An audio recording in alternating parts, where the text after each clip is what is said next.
श्री विश्वकर्मा महापुराण में पाताल वर्णन नामक 19वें अध्याय का तीसरा भाग प्रारंभ।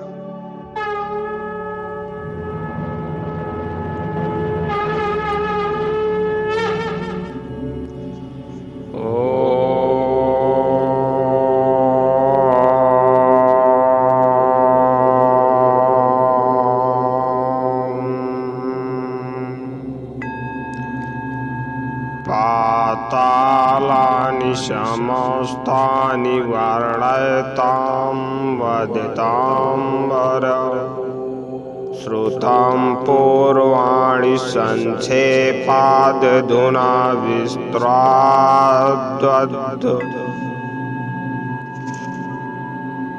हे ऋषिगण, मैंने सारे लोकों का वर्णन और उसमें होने वाली जीवात्माओं की गति आदि को सुना दिया।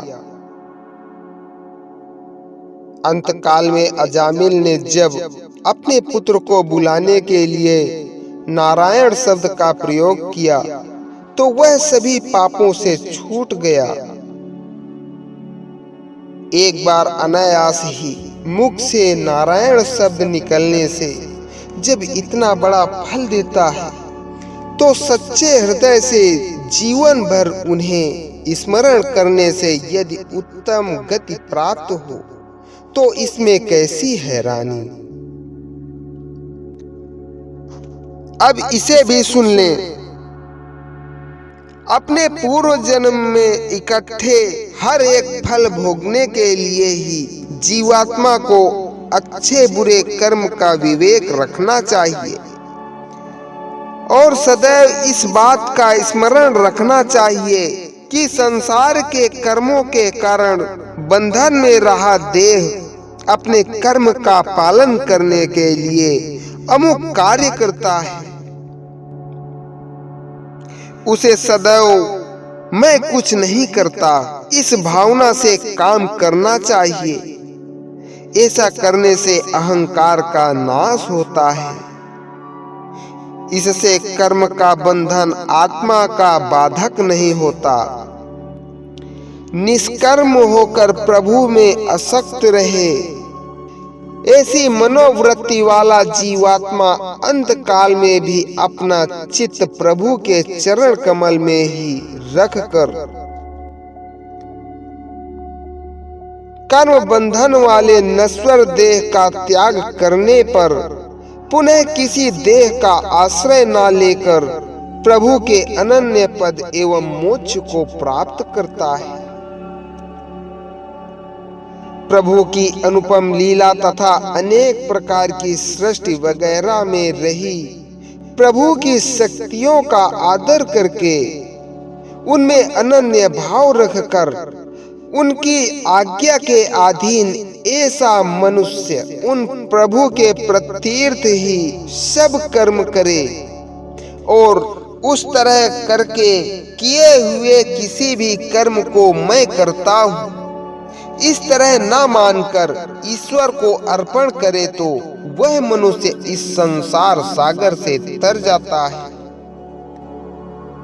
परंतु जो कर्म बंधन से बंध जाए तो जीव उस कर्म से उत्पन्न होने वाले सब फल भोगने वाला होता है।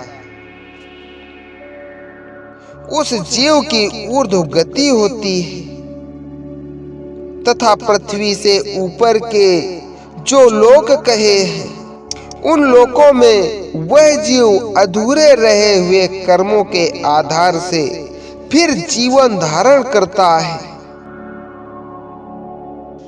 रजोगुण के आश्रय से किए हुए कर्मों की भोगना जो बाकी रहे तो उन कर्मों को भोगने के लिए मनुष्य सूर्य से पृथ्वी तक के जो प्रदेश बने हैं उन प्रदेशों में फिर से जीवन प्राप्त करता है और इसी तरह किए हुए कर्मों का फल भोगता है तथा तमोगुण का आश्रय करके सत्कर्मों का फल जिसको भोगने के लिए अधूरे रहे हों ऐसे जीव पृथ्वी के नीचे आए 7 पातालों में से किसी भी पाताल में जन्म धारण करता है। इस प्रकार अपने कर्म के आधार से प्राप्त हुए देह में रहकर वह जीव अपने सभी संचित फल का उपभोग करता है। हे ऋषिगण, इस प्रकार 3 गुणों के आश्रय में रहे हुए अहंकार से जीव ने जो कुछ सत्कर्म किए हों, उनके आधार से उसकी जिस जिस लोक में गति होती है वह मैंने तुमको बताया। जो इस प्रकार जीव त्रिविध अहंकार के आश्रय से खोटे अथवा निंदित कर्म करे तो वह भोगने के लिए उसकी गति यहाँ बताए हुए सब लोकों के बाहर होती है। इस तरह की जीवात्मा की गति है।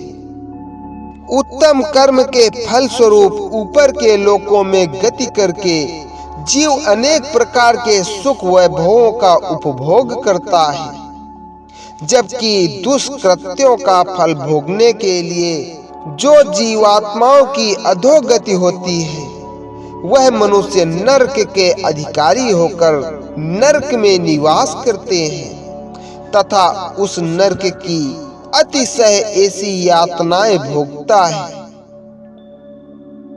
इस प्रकार श्री विश्वकर्मा महापुराण में पाताल वर्णन नामक 19वें अध्याय का 3रा भाग संपूर्ण। बोलिए श्री विश्वकर्मा प्रभु की जय। बोलिए विश्वकर्मा महापुराण की जय। जय श्री विश्वकर्मा प्रभु की।